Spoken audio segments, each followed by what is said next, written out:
Have you ever wondered whether the philosophies we admire from history were truly practiced by the people who championed them? Stoicism, one of the most revered schools of thought in human history, is often associated with ancient Rome and figures like Marcus Aurelius, Seneca, and Epictetus. But here's the uncomfortable question. Was Stoicism really practiced in ancient Rome, or was it more of an ideal than a reality? The answer, as we'll uncover, is more complicated than you might think. On the surface, Rome seemed like the perfect place for Stoicism to flourish. Its teachings on discipline, rationality, and self-control aligned with the ideals of Roman virtue. Stoicism encouraged individuals to focus on what they could control, accept the natural flow of life, and live virtuously regardless of their circumstances. In a society filled with political chaos, personal ambition, and public spectacle, these ideas might have offered a much-needed guide, but the reality of daily life in ancient Rome often betrayed the ideals of Stoicism. While Stoic philosophy was admired and even practiced by some, the broader culture of Rome frequently ignored or even contradicted its principles. The truth is, Stoicism was more of an individual pursuit than a societal standard, and its application varied greatly depending on who you were and what you valued. Let's start by looking at the Roman elite. Many of the most famous Stoic philosophers like Seneca and Marcus Aurelius were part of this privileged class. They wrote extensively about the importance of virtue, self-control, and rationality, but their lives weren't always consistent with their teachings. Seneca, for example, was one of the wealthiest men in Rome and served as an advisor to the notoriously corrupt Emperor Nero. While he wrote eloquently about the dangers of greed and excess, Seneca himself lived in luxury, raising questions about whether he fully practiced what he preached. Marcus Aurelius, often called the philosopher emperor, is another fascinating case. His meditations are a masterpiece of Stoic thought, filled with reflections on humility, patience, and acceptance of life's challenges. But as emperor, Marcus faced constant warfare, political intrigue, and the pressures of maintaining the Roman Empire. While he tried to govern with Stoic principles, his reign was far from peaceful, and his decisions sometimes conflicted with the ideals he valued. For instance, his choice to appoint his son Commodus as his successor, a decision that ultimately led to turmoil, shows the difficulty of applying Stoicism in the high-stakes world of Roman politics. Even outside the elite, the application of Stoicism was limited. The average Roman citizen lived in a world dominated by survival, ambition, and distraction. For them, Stoicism was not a practical guide. It was an abstract philosophy that few had the time or resources to explore. The bustling streets of Rome, filled with merchants, beggars, and thieves, were a far cry from the calm, reflective environment Stoicism encouraged. Most Romans were too busy securing food, shelter, and safety to contemplate virtue or rationality. The harsh realities of Roman life also made it difficult to practice Stoicism's call to accept adversity with grace. While the philosophy taught that suffering could be an opportunity for growth, the daily struggles of the poor, enslaved, and marginalized often left little room for philosophical reflection. Epictetus, himself a former slave, exemplified how Stoicism could provide inner strength even in the harshest conditions. Yet his story was the exception, not the rule. For most enslaved people in Rome, the Stoic idea of inner freedom was likely overshadowed by the physical and emotional toll of their circumstances. Another aspect of Roman life that clashed with Stoic ideals was the culture of excess and indulgence. The Romans loved their luxuries. Lavish feasts, extravagant clothing, and monumental architecture were all symbols of status and power. This obsession with material wealth was in direct opposition to Stoicism's emphasis on simplicity and moderation.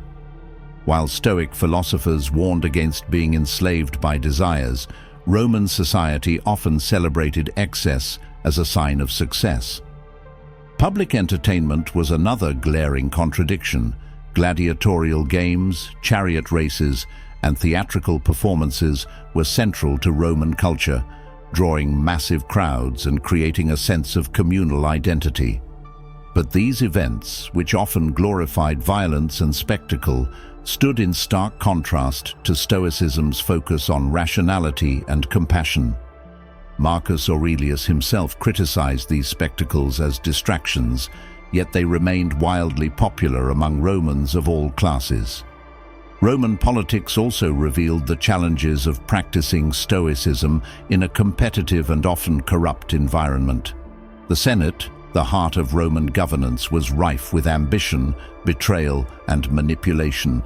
Bribery, political assassinations, and power grabs were common, creating an atmosphere that rewarded cunning over virtue.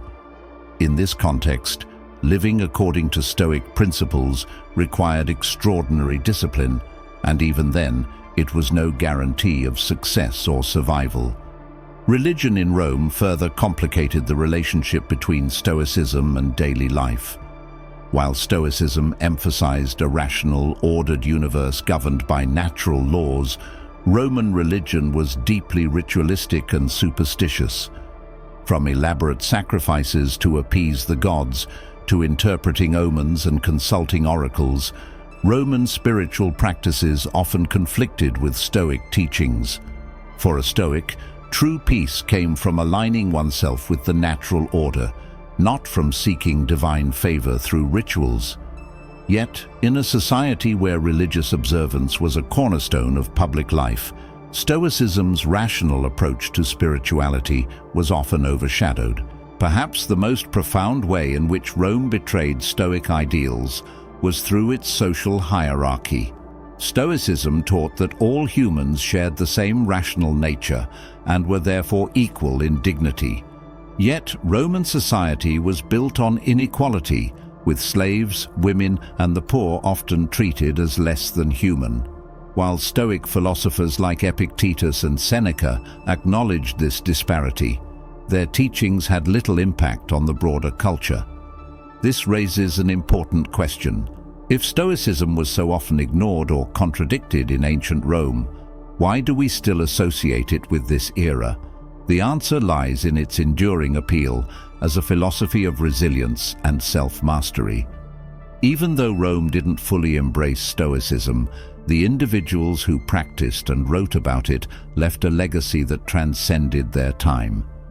Their reflections on virtue, rationality, and inner peace continue to inspire us today, offering a guide for navigating the complexities of modern life. The tension between Stoicism and daily life in ancient Rome reveals a deeper truth about the philosophy itself. Stoicism was never intended to be a societal framework. It wasn't designed to reform politics, reshape economies, or change cultural norms. Instead, it was a deeply personal philosophy meant to help individuals navigate their lives with dignity and resilience, no matter their circumstances. And in this regard, Stoicism thrived, even in the chaotic, often contradictory world of ancient Rome. For those who embraced it, Stoicism offered a way to rise above the noise and chaos of Roman life. Epictetus, born into slavery, used Stoicism to overcome his lack of control over external events. He taught that while he couldn't control his master's actions, he could control how he responded to them. This idea of focusing on what you can control remains one of the most powerful Stoic principles, a lifeline for anyone facing adversity. But for the majority of Romans, such discipline was a luxury they couldn't afford. Life in Rome was relentless. The streets were crowded, dirty, and dangerous. The housing conditions in the insulae were cramped and often unsafe, with fires and collapses being common occurrences. For many, the focus was on survival, not self-mastery. The average Roman might have admired Stoic ideals, but their reality left little room for contemplation. Even within the upper class, Stoicism often took a back seat to ambition and indulgence. Consider the example of Seneca, a man whose life embodied the contradictions of practicing Stoicism in Rome. He wrote extensively about the dangers of wealth and luxury, yet he accumulated immense riches as Nero's advisor. Critics of Seneca accused him of hypocrisy, and while he acknowledged his flaws, he also defended himself by arguing that wealth, in itself, wasn't evil. It was how one used it that mattered. Seneca's struggle highlights the difficulty of living stoically in a world that rewarded greed and power. Public life in Rome further illustrated the challenges of practicing Stoicism. The political system was a cutthroat arena where betrayal, bribery, and manipulation were often the keys to success.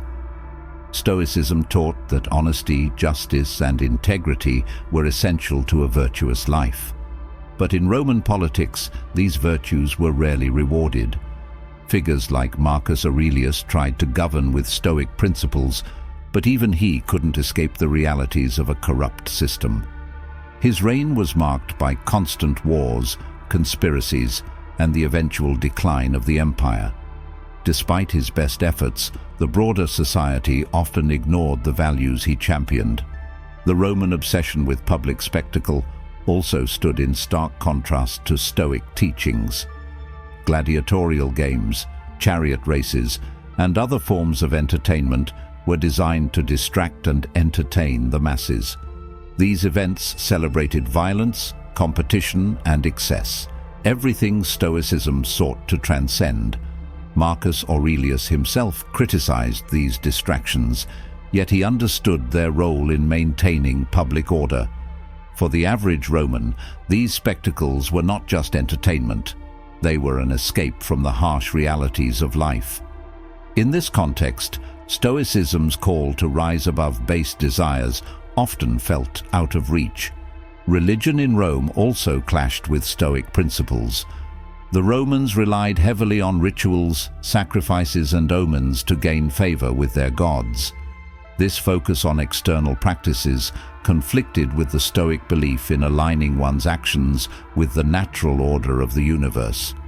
Stoicism rejected superstition, emphasizing rationality and inner harmony instead. Yet, in a society where religion played a central role in both public and private life, these teachings often went unheard. Perhaps the most profound betrayal of Stoic ideals was the treatment of slaves and marginalized groups. Stoicism taught that all humans shared the same rational nature and were therefore equal in dignity. Epictetus, as a former slave, embodied this belief, teaching that true freedom came from within. Yet Roman society depended on the labor of slaves, who were treated as property and denied basic rights. The Stoic idea of universal equality was a direct challenge to the foundations of Roman culture, making it difficult for these teachings to gain widespread acceptance. Even within families, the practice of Stoicism was often limited.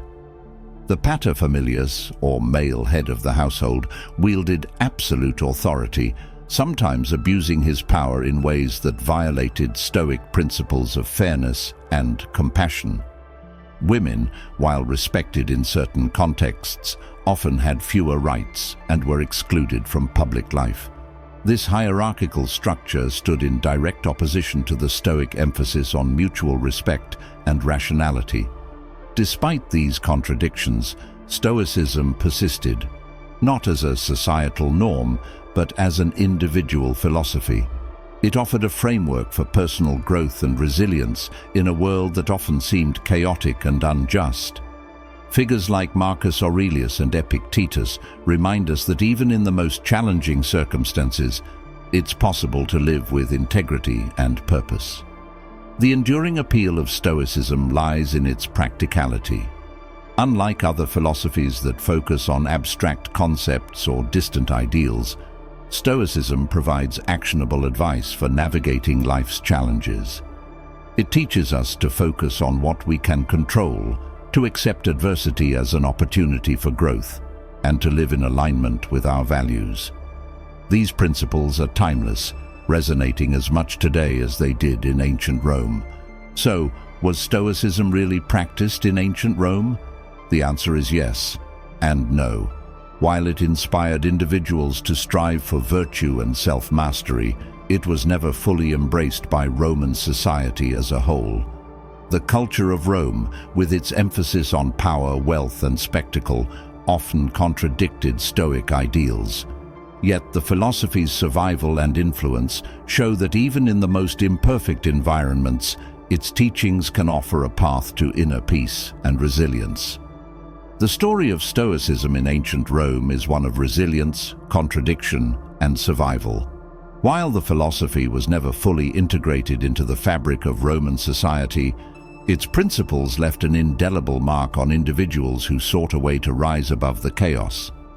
Figures like Marcus Aurelius, Seneca, and Epictetus demonstrated that Stoicism was not about perfection, but about striving. Their writings remind us that even in a society that often betrayed its ideals, it was possible to live with dignity, purpose, and virtue. The contradictions between Stoic teachings and Roman life are not unique to that time. They reflect a broader human struggle, the tension between the ideals we aspire to and the realities we face. Rome's obsession with power, wealth, and public approval mirrors many of the challenges we encounter in our modern world. Just as the Romans wrestled with these forces, we too must navigate a culture that often prioritizes ambition and indulgence over integrity and wisdom. What makes Stoicism so powerful is its timeless relevance. The principles that guided Marcus Aurelius through political turmoil, that helped Seneca critique wealth while living within it, and that allowed Epictetus to find freedom even in slavery, are just as applicable today. Stoicism doesn't demand that we change the world. It asks us to change how we approach it. It's a philosophy for individuals seeking clarity and strength in a chaotic environment.